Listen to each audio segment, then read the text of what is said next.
April 1945, the Third Reich was dying. Every day brought new news about German cities falling to Allied forces.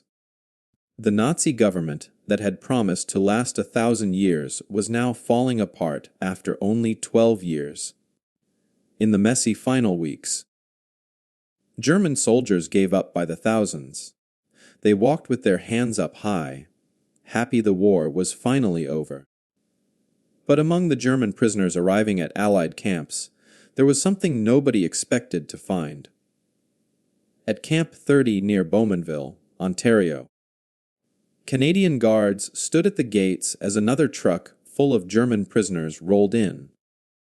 It was a cold April morning. The guards had checked thousands of prisoners by this point. They knew what to do: check ID papers, search for weapons, give them beds, and move them along. But when the back of this truck opened, the guards froze.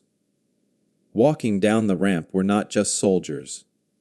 There were children, dozens and dozens of children, 342 children to be exact. Some were teenagers, maybe 13 or 14 years old, but many were younger, much younger.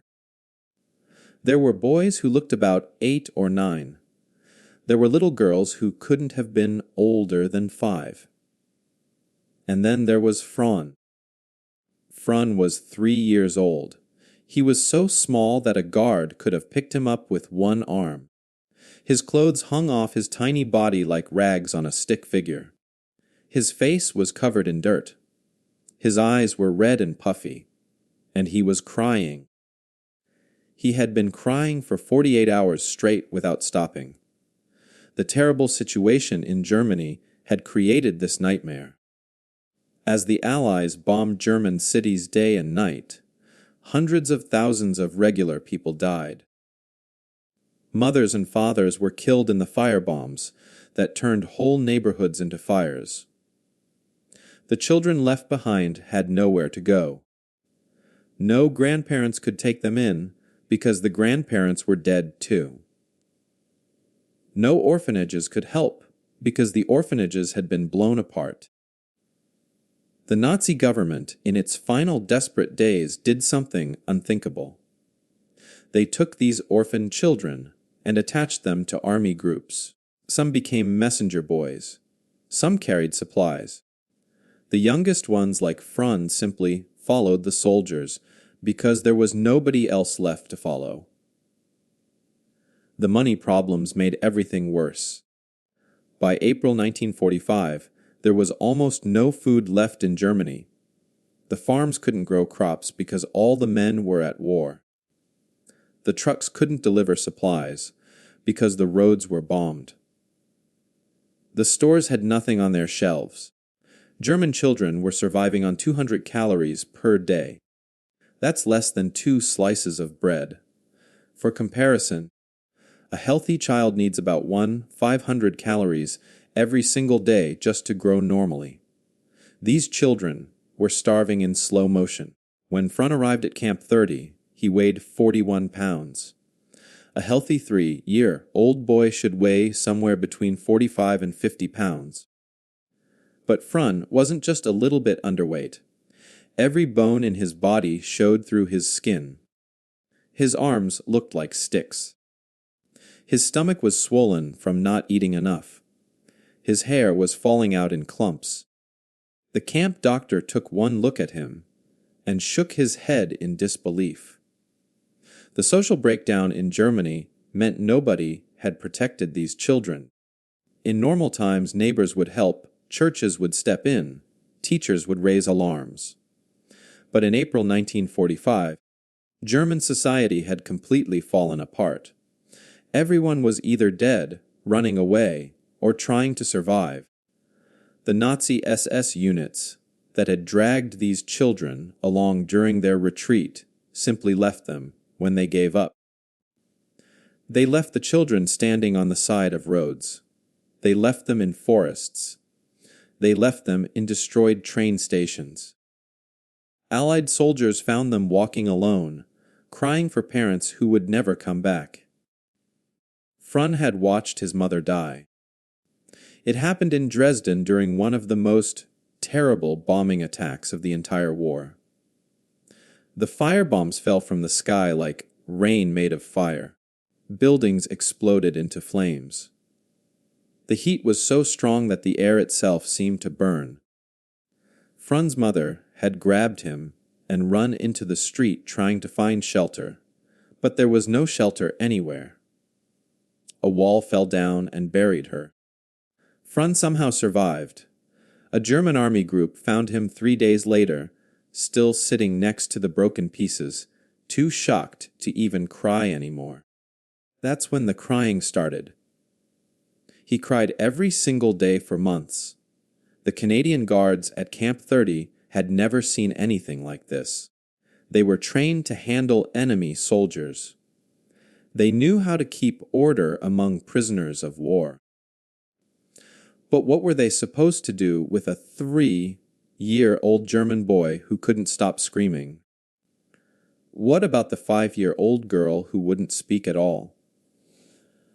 What about the 7-year-old twins who held hands so tightly their fingers turned white, terrified someone would separate them? Camp 30 wasn't designed for children. It was a prisoner of war place, with barbed wire fences and guard towers and rows of plain wooden buildings. The camp held about 600 German prisoners total. Now more than half of those prisoners were children. Children who had lost everything. Children who had eaten nothing but watery soup and stale bread crusts for months. Children who jumped when anyone raised their voice, because raised voices meant danger. Children who couldn't sleep, because every time they closed their eyes, they saw the bombs falling again. Fron wouldn't let anyone touch him. When a guard tried to pick him up, he screamed louder. When someone offered him food, he knocked it away. He had learned that the world was nothing but pain and loss. He had learned that everyone he loved would die. He had learned that there was no such thing as safety. So he cried and cried and cried, and nobody knew how to make it stop. Nobody knew if a child that broken could ever be whole again. And that's when Nurse Margaret Morrison walked through the camp gates and saw a little German boy who desperately needed a mother. The Canadian Red Cross nurses arrived at Camp 33 days after the children got there. They came in 2 trucks loaded with supplies. When the trucks pulled up to the main building, the guards helped unload box after box after box. There were blankets. There were medical supplies. There were boxes of food. The nurses had heard about the German orphans, and they came prepared. Margaret Morrison was the head nurse. She was 32 years old with kind eyes and steady hands. She had 2 children of her own back home in Toronto. When she walked into the buildings and saw the condition of these German children, she had to stop and take a deep breath to keep from crying. The first thing the nurses did was feed them. The camp kitchen made a meal like nothing these children had ever seen. There was roast chicken with crispy brown skin. There were mashed potatoes with real butter melting on top. There were green beans. There was fresh bread, not the sawdust mixture the Germans had been eating. There was apple pie for dessert, and there was milk. Glasses and glasses of cold, fresh milk. Fron sat at a long wooden table with the other children. A nurse placed a plate in front of him. The smell of the food made his stomach hurt. He hadn't smelled real cooked meat in so long that he'd forgotten what it was like, but he didn't touch the plate. He just stared at it. Next to his plate was a glass filled with 12 ounces of white creamy milk. Fron had never tasted fresh milk in his entire life. In Germany, milk was almost impossible to find. Even before the worst of the war, milk was limited and watered down. What Fron remembered as milk was usually just white-colored water with a tiny bit of milk powder mixed in. He picked up the glass with both hands. It was heavy. He brought it close to his face and sniffed it. Then he took the smallest sip. His eyes went wide. It was cold. It was sweet. It was thick and rich. He took another sip, then another. Then he drank the entire glass without stopping. White milk dripped down his chin. A nurse came over and poured him another full glass. Fron stared at her like she was doing magic. In Germany, one glass of real milk would have been a treasure. Here, they just poured more. Around the table, the other children were having similar reactions. A 7-year-old girl named Greta took one bite of chicken and started crying. Not sad crying, but overwhelmed crying. A 9-year-old boy ate so fast he made himself sick. The nurses had to gently slow the children down and explain that there was plenty of food. There would be more tomorrow and the day after that, and the day after that. The children didn't believe them at first. They had learned that food was something that disappeared, something that ran out, something you had to fight for. The meals kept coming. Breakfast was oatmeal with brown sugar and raisins. Lunch was soup with actual chunks of beef and carrots. Dinner was more than any of them could finish. The camp had figured out that they could provide 400 calories worth of food per child per day if needed. That was more than 5 times what these children had been eating in Germany. The nurses watched as hollow cheeks slowly started to fill out. Bones stopped showing quite so sharply through skin. But the food wasn't even the most shocking part. It was how the Canadians treated them. Fron had been taught that Canadians were the enemy. The Nazi propaganda had told German children that Allied soldiers were monsters who would hurt them. That's what Fron expected when he arrived. He expected punishment. He expected pain. He expected more loss. But instead, Nurse Morrison did something that confused him completely. She smiled at him.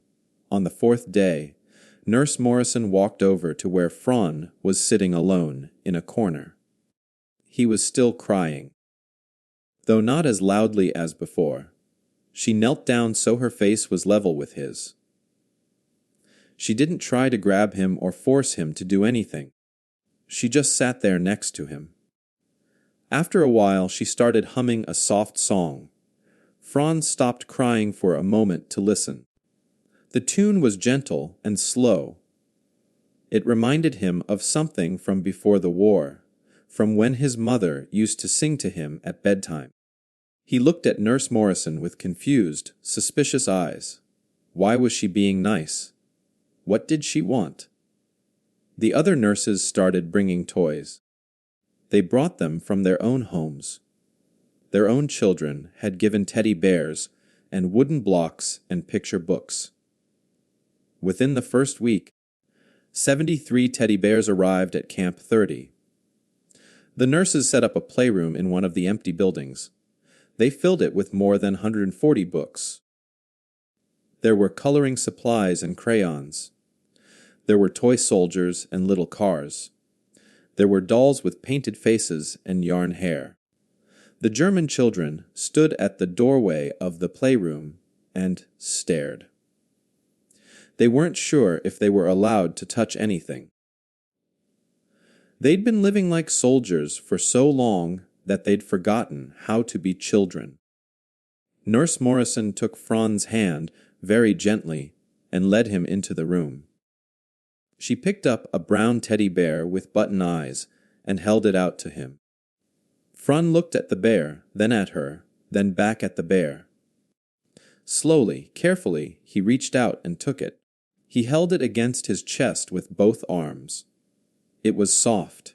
It was clean. It smelled like laundry soap instead of smoke and death. He squeezed it tighter. The camp hospital had resources that seemed impossible to the German children. There were 4 full time children's nurses assigned just to take care of them. In Germany, there were barely any doctors left at all. Everyone who could fight had been sent to the war. Here in Canada, there were nurses whose only job was to make sure the children were healthy and safe. The hospital had real medicine. When children got sick, they received penicillin, a new medicine that could cure infections. In Germany, even adult soldiers couldn't get penicillin. It was too rare, too expensive. Children certainly never got it. Every child got to take a hot shower every single day. The water came out of the pipes warm and endless. There was real soap, not the harsh substitute made from sawdust and chemicals that Germans had been using. The soap smelled like flowers. Each child received 3 complete sets of clean clothes, 3 full sets. In Germany, people were wearing the same torn, dirty clothes for months because there was nothing else. Here, if your shirt got dirty, you just put on a different one. Fron started to notice these differences. He was only 3 years old, but he understood that something was very different here. In Germany, everything was broken and empty and gone. Here, everything worked and there was always more. He started to watch Nurse Morrison more carefully. She came every day. She always smiled at him. She never hit him or yelled at him. Sometimes she would sit next to him and read picture books out loud. Even though he didn't understand all the English words yet, she was patient. She was kind. She was everything his mother had been. And slowly, very slowly, something inside Fron's heart started to crack open just a little bit. Maybe, possibly, the world wasn't only made of pain after all. May 8, 1945, Victory in Europe Day. The war was officially over. Germany had given up, all across Canada and America and Britain. People were celebrating in the streets. They were dancing and crying and hugging strangers. Church bells rang out. Car horns honked. It was the end of 6 years of horror and death. But inside Camp 30, Nurse Margaret Morrison wasn't thinking about celebrations. She was thinking about a little German boy who still hadn't smiled. 3 weeks had passed since the nurses arrived. 3 weeks of patience and kindness and endless gentle care. Every single day, Nurse Morrison came to find Fron. She would sit with him even when he turned away. She would talk to him even when he didn't answer. She would try to make him comfortable even when he pushed her hands away. The other children were starting to heal. They were playing with the toys. They were laughing during meals. They were sleeping through the night. But Fron was still locked inside his sadness. He cried less than before, but he never smiled. He never played. He just sat and held his teddy bear and stared at nothing. Nurse Morrison refused to give up on him. She had seen enough hurt in her nursing career to know that some wounds take longer to heal than others. Fron had watched his mother die. He had been alone and scared for months. That kind of pain doesn't go away in 3 weeks. But she also knew that children are stronger than people think. Children can heal if someone gives them safety and love and time.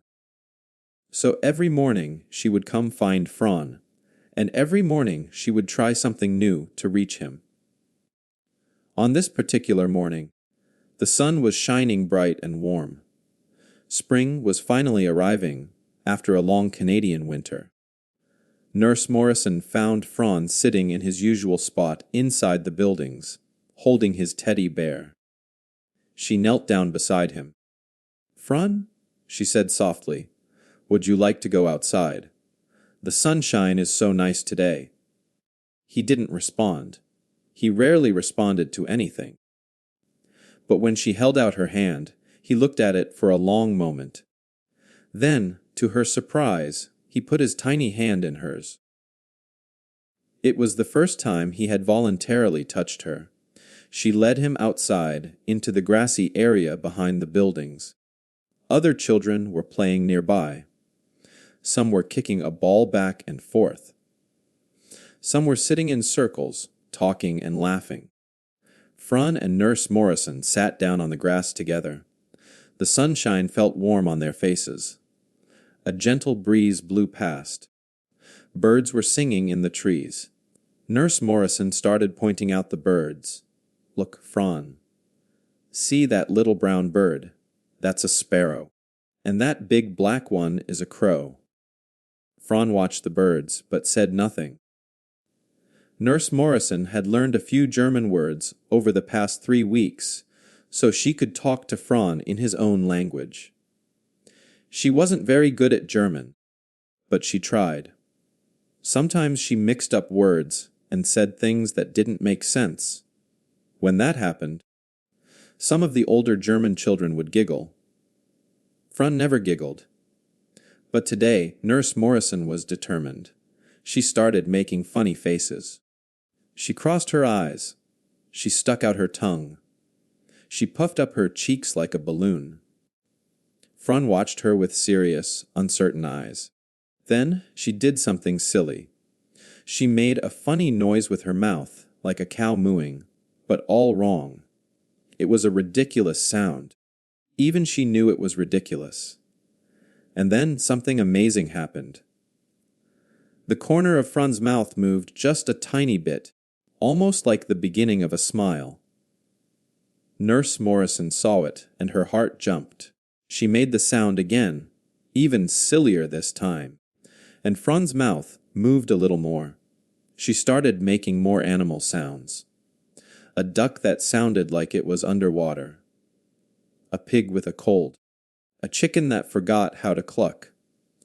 Each sound was more ridiculous than the last, and Fron was watching her so carefully now. His eyes weren't empty anymore. There was something alive in them, something that hadn't been there before. Nurse Morrison made one more sound, the most silly one yet, something between a hiccup and a burp and a sneeze all at once. And Fron laughed. It wasn't a small laugh. It wasn't a polite giggle. It was a real, true, deep belly laugh that came from somewhere genuine inside him. His whole body shook with it. His eyes squeezed shut. His mouth opened wide. The sound of his laughter rang out across the yard. Other nurses stopped what they were doing and turned to look. Children stopped playing to stare because Fron, the little boy who had cried for months, the boy who had lost everything, the boy who seemed too broken to ever be happy again, was laughing. He was laughing so hard he could barely breathe. Nurse Morrison scooped him up into her arms and held him close. Fron didn't pull away. Instead, he wrapped his little arms around her neck and buried his face against her shoulder. He was still laughing. But now he was also crying at the same time. Happy tears and sad tears all mixed together. All the feelings he'd been holding inside for half a year came pouring out. Nurse Morrison held him tight and rocked him gently back and forth, just like she rocked her own children at home. "It's okay, sweetheart," she whispered in English. "You're safe now. You're safe." Fron didn't understand all her words, but he understood her tone. He understood her warmth. He understood that this woman, this Canadian woman whose country he had been taught to fear and hate, was holding him the same way his mother used to hold him. She smelled like soap and clean laundry. She smelled like safety. Her arms were strong and gentle. Her heartbeat was steady against his ear. She wasn't going to hurt him. She wasn't going to leave him. She was just going to hold him and let him laugh and cry until all the poison had drained out of his heart. Something changed inside Fron. In that moment, the Nazis had told him that the Allied forces were monsters, that Canadians and Americans and British people were evil and cruel, that they would hurt German children, that they were the enemy. But Nurse Morrison, who he'd been taught to hate, was the one who made him feel safe again. She was the one who brought him toys and tucked him in at night. She was the one who smiled at him every morning like she was genuinely happy to see him. She was the one who sat with him in the sunshine and made silly sounds until he remembered how to laugh. Maybe everything he'd been told was wrong. Maybe the Nazis had lied about everything. Maybe the real monsters weren't the Canadians at all. Maybe the real monsters were the people who had started the war. The people who had bombed his city. The people who had taken children and dragged them along with soldiers instead of protecting them. Fron was only 3 years old, and he couldn't put all these thoughts into words. But somewhere deep inside, he understood that the world was different than what he'd been taught. Over the next few weeks, Fron began to change. He gained 8 pounds. His cheeks filled out. His skin looked healthy instead of gray. His hair stopped falling out and started growing thick again. The nightmares that used to wake him up screaming 14 times per week went down to just 2. He started playing with the other children. He started coloring pictures with crayons. He started speaking a few words of English that he'd learned from listening to the nurses. One evening, as Nurse Morrison was tucking him into bed, Fron looked up at her and said his first full sentence in English. His pronunciation was clumsy and thick with his German accent, but the words were clear. "Thank you, Nurse Maggie." That's what he called her. Not Nurse Morrison. Nurse Maggie. Like she was family, like she was someone who mattered. Nurse Morrison felt tears spring to her eyes. She kissed his forehead and whispered, "You're so very welcome, my brave boy." The camp kept records of all the children's progress. Out of the 342 German orphans, 89% showed big psychological improvement within 3 months. They were eating. They were sleeping. They were playing. They were learning to trust again.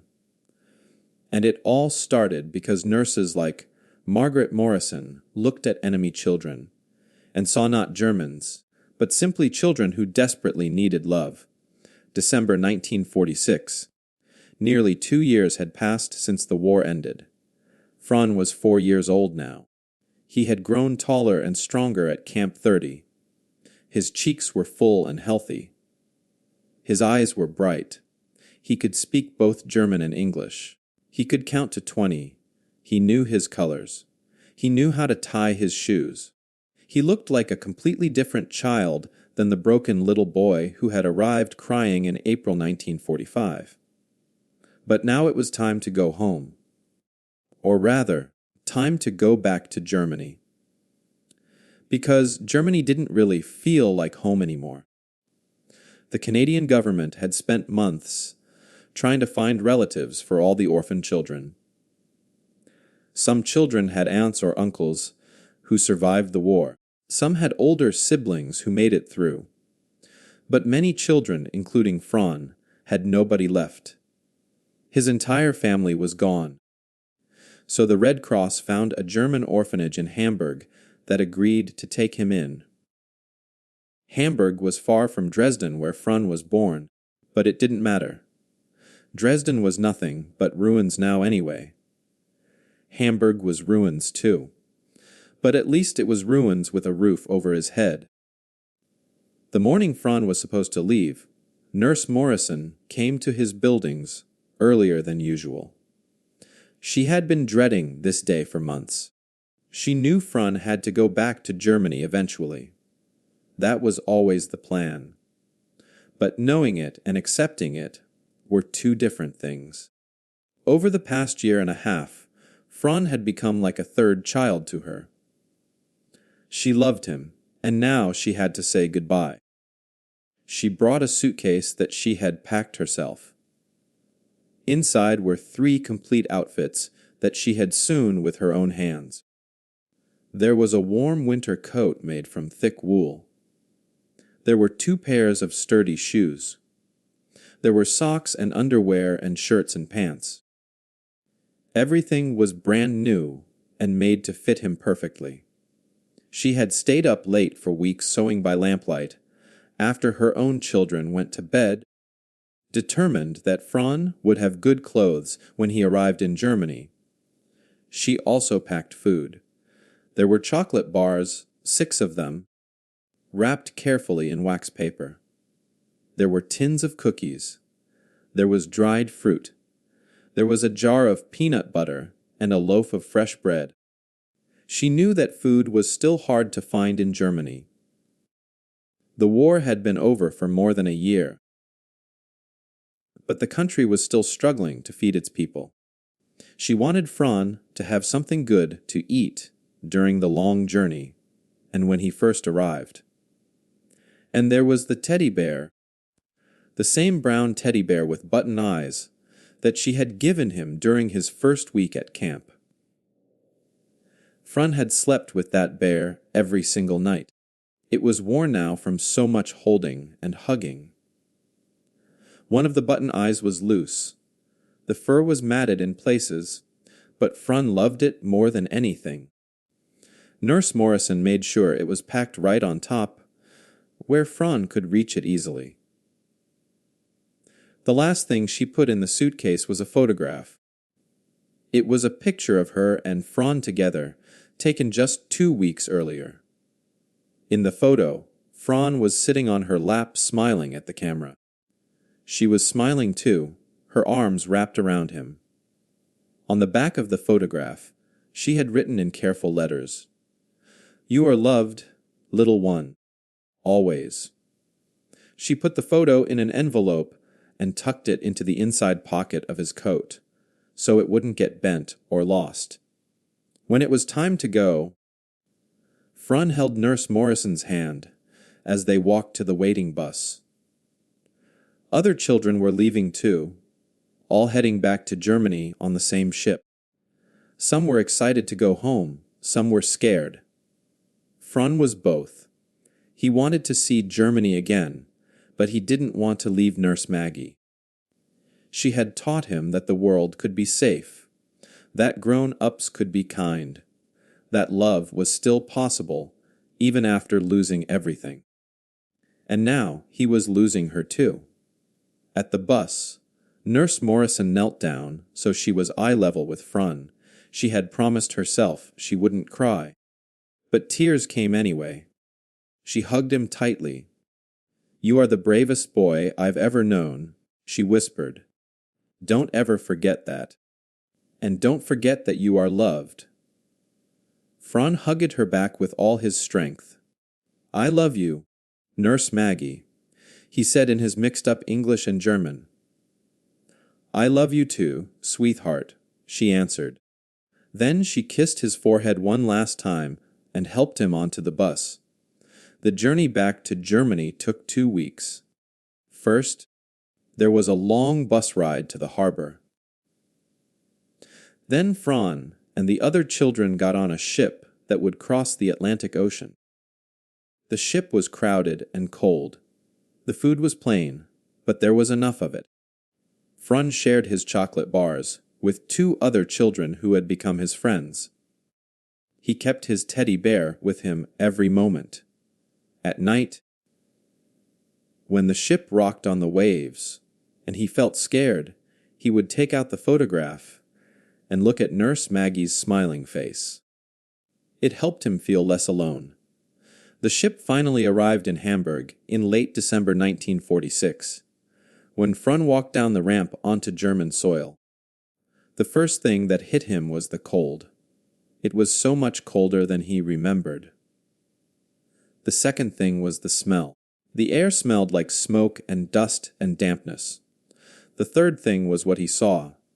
Hamburg was destroyed. not just damaged, destroyed. Everywhere Fron looked, there were piles of rubble, buildings with no roofs, buildings with no walls, broken bricks and twisted metal, and shattered glass covering every street. 60% of the city had been bombed into nothing. Families were living in basements and cellars because there were no apartments left. Children wore coats with holes in them. Old people walked slowly, bent over from hunger and exhaustion. Everyone looked tired. Everyone looked thin. Everyone looked gray. The woman from the orphanage who came to collect Fron tried to smile at him, but her smile was worn and sad. She took his hand and led him through streets filled with ruins. Fron held his teddy bear tighter. The contrast was staggering. In Canada, everything had been whole and clean and full. Here, everything was broken and dirty and empty. In Canada, there had been so much food he couldn't finish his meals. Here, the orphanage director explained, they got 200 calories of food per day, if they were lucky. That was less than half of what Fron had been eating at Camp 30. Fron was 24 pounds heavier than when he first arrived in Canada. He was healthy and strong. But as he looked around at the other children in the Hamburg orphanage, he saw faces that looked like his face had looked back in April 1945. Hollow cheeks, dull eyes, bodies that were too thin. He was leaving abundance and returning to starvation. He was leaving safety and returning to chaos. He was leaving love and returning to a country that was still trying to figure out how to survive. But Fron had brought something back with him that couldn't be taken away. He brought the knowledge that people could choose mercy even when they had every reason to choose revenge. He brought the understanding that kindness was stronger than propaganda. He brought the memory of a woman who saw past his nationality and saw only a child who needed a mother. Those things lived inside him now, in a place that bombs couldn't destroy and hunger couldn't touch. Years passed. Fron grew up in that Hamburg orphanage. He went to school. He learned a trade. He got married and had children of his own. He named his first daughter, Margaret, after Nurse Morrison. When people asked him why he chose that name, he would tell them about a Canadian nurse who saved his life. Not by giving him medicine, though she did that too, but by holding him and making him laugh and teaching him that love was still possible in a broken world. In 2019, when Fron was in his 80s, he wrote a letter that was published in a Canadian newspaper. In the letter, he said, "Nurse Morrison saved my life, but more than that, she saved my soul. She taught me that humanity doesn't end at borders. That kindness is stronger than ideology. Every time the world feels dark, I remember her laugh, her warmth, her hands holding mine. She was my enemy and my angel." The story of Fron and the other German orphans at Camp 30 teaches us something important. The Canadian nurses didn't have to love those children. Canada and Germany had just fought a brutal war. Those nurses had every reason to see Fron as the enemy. But they looked past the uniform, past the nationality, past everything they had been taught about who deserved kindness and who didn't. They saw children who needed mothers, and they chose love. Sometimes the most powerful weapon in the world isn't a bomb or a gun or a tank. Sometimes the most powerful weapon is simply a hug, a warm meal, a silly sound that makes a broken child laugh for the first time in months. The Canadian nurses understood something that the whole world needs to remember. That mercy is always a choice. That kindness is always possible. And that the future begins when we decide to see people not as enemies, but as human beings who deserve love.